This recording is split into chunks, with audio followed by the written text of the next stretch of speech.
answer them. And also, hopefully, I'm going to move you guys into the shade so I can see the questions. There's like, cool. We are outside in the mountains, so bugs are real. Anyway, so hi, I'm Bree from the Boudoir Studio. We're here to talk about erotic assignments and the sex coaching that I provide to not only my clients, but my email list and newsletter and all of that jazz. So today we're going to talk about the newest erotic assignment and what that is and how we're going to cover it. So, yesterday our erotic assignment went out, and this erotic assignment was to attend a munch, go to a sex club, or to attend a swingers party. And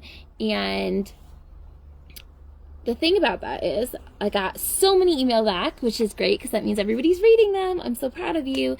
Good morning, guys. Good afternoon, guys. Morning, lunchtime, whatever. Thank you. The thing about attending these things is everybody was like, how do I approach this with my significant other?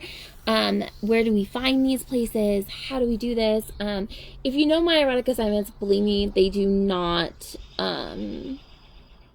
just start like this. So we don't usually just start with do these things, go to a sex club.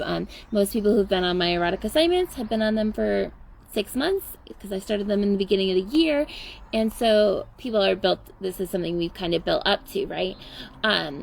So approaching this with your significant other, the really biggest thing that I say about this, and we've kind of been through it with erotic assignments before, is communication's key, right? Like in the beginning of our erotic assignments, I had everybody make sex bucket lists. And the reason I did that was to open up desires that you might not have talked about, fantasies that you're into, kinks that maybe you just haven't discussed. And so by doing that, this might have been one of those things. If you didn't put it on your bucket list, the great thing about your sex bucket list is that they're never closed. You can always add to them, right?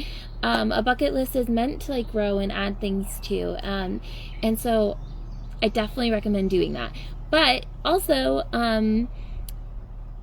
communication's key. And so if you aren't at a point in which you're comfortable about talking to your partner about going to something like this or being interested in that, that's something that we're going to have to address first before you even think about attending one of these things or going to one of these things. It is a very thin line of stepping over if you haven't communicated. And communication's really key because most people are not, I don't want to say most people aren't, but a lot of relationships are, I disagree that marriage kills intimacy. Non-communication kills intimacy, but I'll get into that. I think that if you cannot communicate with your partner, that this is a whole other problem before even addressing going into a swingers party or into a sex club or something like that, because you have to have this basis of trust and communication and understanding and rules and all of that, right? And you have to be able to communicate clearly and with other people's emotions in mind. And if you can't do that already, you should not bring that into those circumstances. So the people who are how do I bring this up? That's a whole other thing that we have to work through before even bringing that up, because that tells me that you're not communicating clearly, freely, and you don't feel safe or trusted enough to say these kind of things, right? Your dynamic is, like this person is saying, your dynamic is so important. Understanding your dynamic, being able to communicate within your relationship, but then also being able to communicate with all these people around you and understanding their dynamics and their communication and what they want, and what they're okay with. We're gonna have a erotic assignment soon that goes over everybody's yes, no's, and maybes, and that might help with communication too. But the thing is, without even talking about sex, if you cannot communicate freely with your partner or partners, that's the problem in itself, right? That's something that we have to work on. And that's what the biggest problem with marriages and relationships is the lack of communication. Marriage does not kill intimacy. I saw that comment earlier. Sorry, I'm like getting hot. The sun's like right on my back. Marriage does not kill intimacy. Non-communication and truthfulness kills intimacy. And I say that because, I mean, as somebody who's been married for 10 years, I got married at 19. If marriage killed intimacy, my life would not be what it is now. We started communicating freely probably around year 6 of our marriage. I found my trust and didn't feel like I was going to be like left, or that he was gonna like hate me for being into what I was into. And I finally just felt comfortable in not only my body, but, you know, communicating with him. And I'd also learned so much by going through schools and all of that, to be able to communicate freely. I'm sorry, this sun is killing me. We might have to move me into the shade. I'm pale as fuck, okay, people? So we're just gonna slide me over and turn you guys, because it's way too fucking hot for this shit. Cool. Hi, I'm back. Yeah, so there we go. Back to what I was talking about. So if we communicate about what we want and our desires and are open about it, then talking about being interested in something such as like a sex club, or a swingers party, or a munch, or whatever you decide you want to attend, wouldn't be a big deal, right? It would just be as simple as, hey, so I'm feeling like I might be really interested in trying out this scene. Maybe we can, and I go kind of over this in the erotic assignment, but you can attend these things without participating. And I think that's something that's like not understood. Like, there's no, in these circumstances, in a good one, let me put it right that way, in a good one, like a good swingers party or a good sex club, there is no pressure to participate. There is no pressure to do anything you don't want to do. There is no pressure to be involved with anybody you don't want to be involved in. You have all, like, communication, consent, understanding, all of that is there. And I will say, in these circumstances, the amount of respect that is shown is incredible, in the amount of communication, the amount of check-ins, the amount of permission asking. Like, every step, in my experience, every step of being in these scenarios involved permission. Hey, can I watch? Can I do this? Is it okay? Is this okay? Do you mind? Like, literally every step was like permission, and I never in my life had felt so validated, right? Never in my life, before those circumstances, have I felt so understood, validated, and like my body was mine. And in this time and scenario in America, that's so important, right? But I just say that because I think people have this preconceived notion that during these things, or in sex clubs and swingers parties, like, it's just a fucking free-for-all orgy, right? They have this idea that that's what's going on. You just walk in and everybody just starts banging and having sex, and no one communicates, and it's just expected that you're gonna blow every guy in the room. It's not real, right? It's not real at all. And as I said, it's probably one of the most respectful, like, situations and scenarios that I've ever been a part of in my life. And the thing is that you get to decide. So even if you're just there to watch, you can literally, like, hey, we're just here to watch. Like, today it's our first time, like, or it's a whatever time. You don't even have to say that. Like, but especially for first timers, I actually really encourage you to go and watch, see what this is about, experience it in the way of someone who's just watching, and watching how other people interact, and their communication, and their intimacy, and their connection, and how they then take their connection within themselves or the relationship and bring it out to other people, and bring those people into their connection. It's incredible, and it's so beautiful, and when it's done right, and it's done in the way of, like, complete expression and communication between all people, it can be really beautiful. And it's funny because I have a lot of people who, like, compare it to hiking, right? You're like, for us, it's just an activity, and it can be that, and that's what's so awesome about it. It can be different things for every person. So most people who are swingers aren't, I don't want to say that most people. When you meet couples, I guess like my husband and I, we're not even like swingers, but you know, we have fun sometimes, is what we like to say. Is that you, God, I don't know where I'm going with this. Give me a second. We aren't looking for a relationship with anybody. Like, we aren't looking to further like our marriage and separate and find someone to fall in love with, and we aren't looking for like emotions, but we also aren't looking to just, I mean, sometimes we're just looking to fuck around and play, right? And that's the thing, is that you have to have like this discussion with your partner previous to indulging. And then I think that it's also misconstrued that when you decide to stop watching and indulge, you have to go straight at sex, right? And I've been a part of the like community and lifestyle and whatever, and that's not real. That's not what it is. A big part of swinging or sex clubs or any of this kind of open sexual expression is that you, again, choose how far you want to go and choose what you want to indulge in and choose all of those things.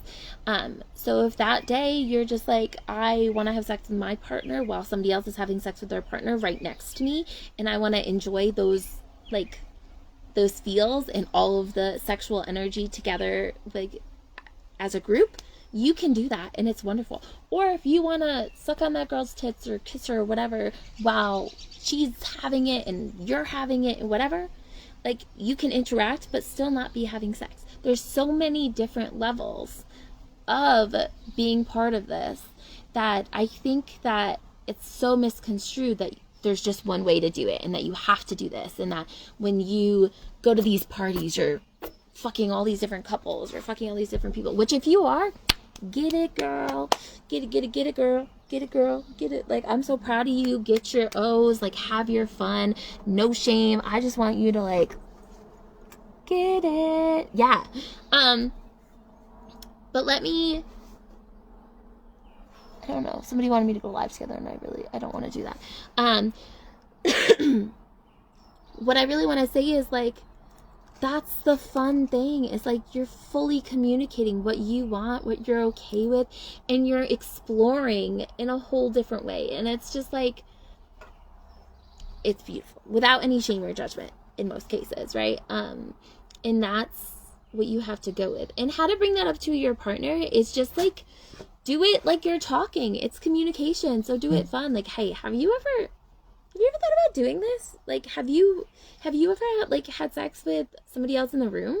What was that like for you? Did you like that? Would you be like interested in doing that with like a group of people? Or what would you like? Could we go and watch other people do this? Like, all you have to do is talk about it. The more you talk about it and express yourself, the more, one, normal it becomes, the more open they're going to become to it. And again, it's just communication. Be like, oh, well, I thought it was kind of, like, if they're like, I don't really know about that, just be like, oh, I thought it was kind of cool that people do this. Like, it seems like such a great, like, form of sexual expression.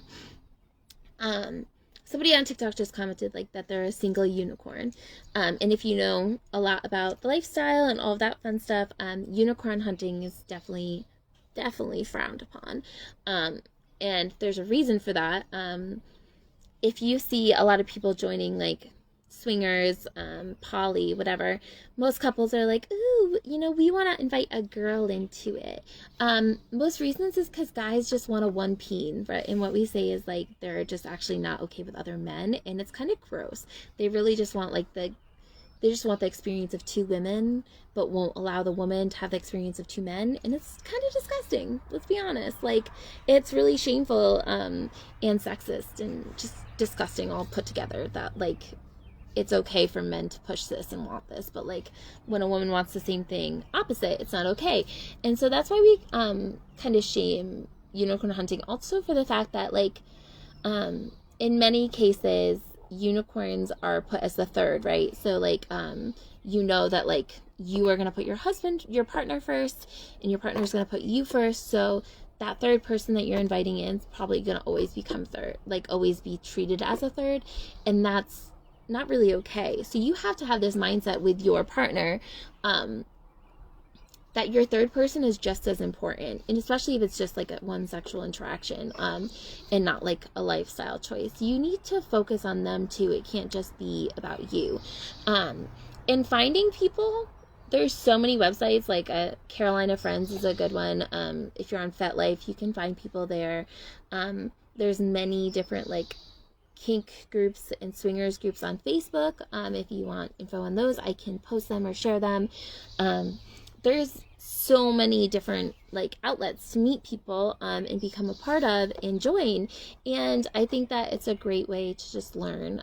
I've learned so much like in the lifestyle, even not even participating, as I said, being like a watcher or just wanting to be there and learning, and it's been so great.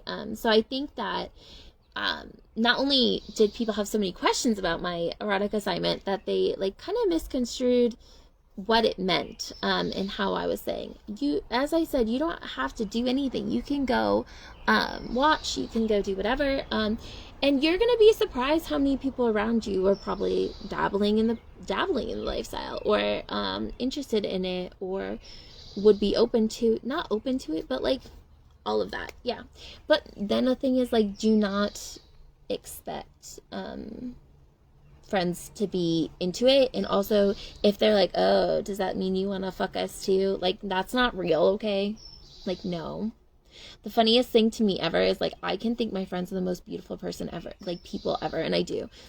I think most of my friends are the most gorgeous, but I have no desire in my life to fuck them at all. Sorry, love you, but like, we're too personally, like, emotionally connected, and I don't like emotions. So just so in case anybody was like wondering. So yeah. Any questions after that whole spiel? I'm also just gonna tip it, no questions. Somebody wants to talk about swinging and having fun with people, and yeah. Oh, well, I mean, and givers are always also fun. Somebody commented on TikTok that they're a giver, and it's always a plus, especially being a unicorn. Being a giver is so important, but I am both. I guess I'm gonna switch in that way. I'm a both giver and a receiver. I mean, I love attention, so being like in the lifestyle for the, like, yeah. I'm not a friend, not your friend. Can we do it? No. So I think that, like, that's a big thing for me, is like, I absolutely love like attention and love and being seen. And I think that stems from like not being seen a lot when I was growing up. Whatever it stems from, it does not matter, because it happens now, right? And so being a part of this, like, I feel so seen, and I love the attention, and I love giving affection to so many people, and being a part of that, and it's just beautiful, and that's just pretty much all I can say. Yeah. And the thing about this is, like, if you go to a party or like locals and you meet with locals who do this, you're gonna find that, like, they're not just there for that, right? Like, they are going to end up being friends, and you're going to end up hanging out and whatever. Like, it's not just a big fucking orgy. And I actually speak about that in my erotic assignment email, about how it's so much more than just that. And if you find they're like the right group or whatever, it's just fun, right? And nothing ever has to happen. It just can happen. Cool. Anyway, I think we discussed on that. Anything else? Any questions? Anything somebody wants me to go over? Yeah. Anything? I just want to make sure I answer all the things. My availability for this year, in terms of shooting, is coming to a tight one. I'm really just have some openings in July and August. My September is almost fully booked, and October, November are booked, and I don't shoot in December, so I have one in December, but that is it. So really, if you want to book with me for anything for the end of the year, you have to book now for July or August. And then we're booking 2023, which we have already started booking, which is super fun. Yeah, cool. Any questions? Anything? I've seen that, like, everybody's like leaving me, so that's fun. Now I'm a little chilly. This is great, guys. I go from hot to cold, hot, cold. But I really, really did want to just like come live and go over that and talk about like the erotic assignments. More will be going out in 2 weeks. The next one I think is super fun. I'm pretty sure we're going to talk about some kinky shit. So yeah. And I understand that this erotic assignment isn't something that happens like that, right? So I do. My website for the business is the Boudoir Studios. It's literally my name.com. So theboudoirstudio.com, and you can sign up for erotic assignments there, and you'll get them every 2 weeks.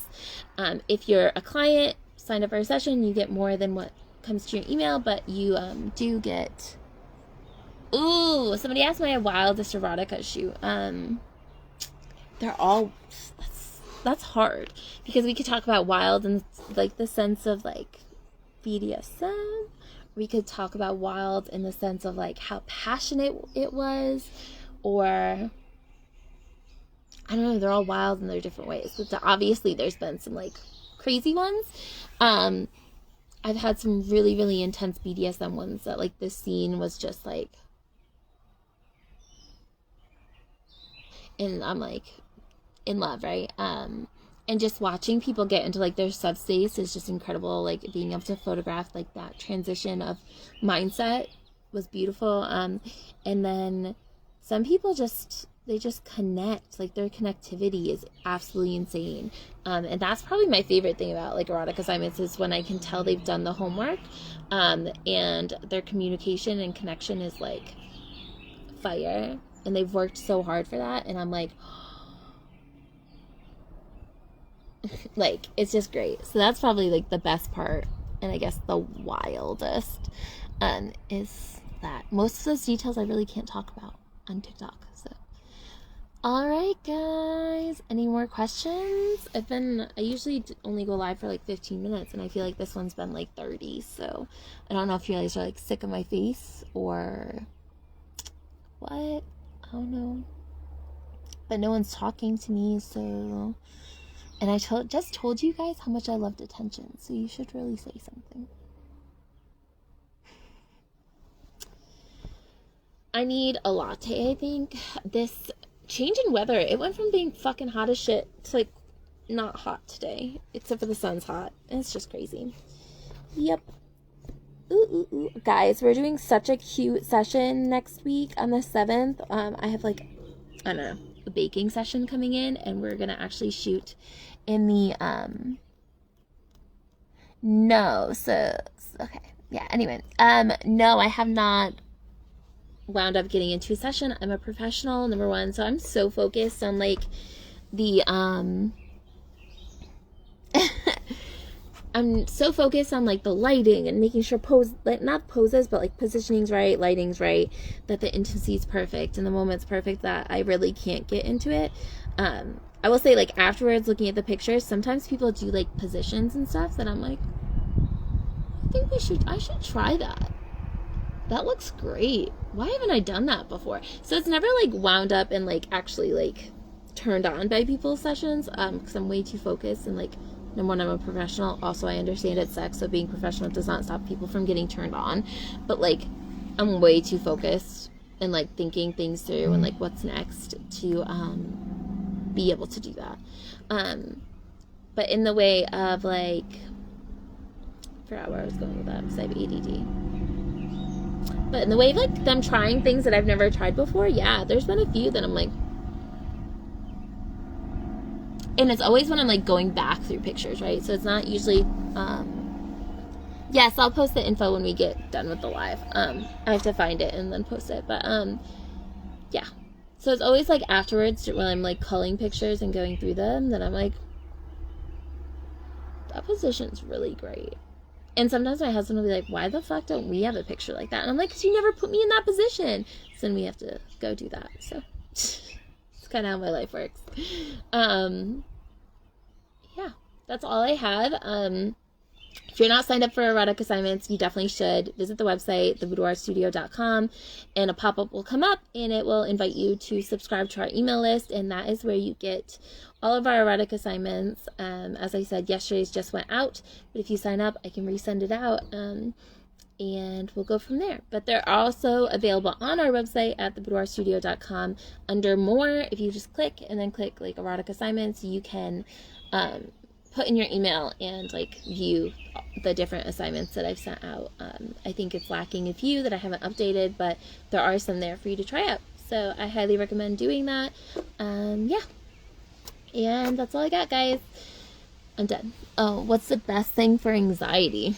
Well, therapy, number one. And I say that as somebody who just joined therapy at 29. So, and also I'm medicated. But tantric sex is definitely the best thing for anxiety. Reconnecting with yourself first and then being able to bring that in with a partner is super important.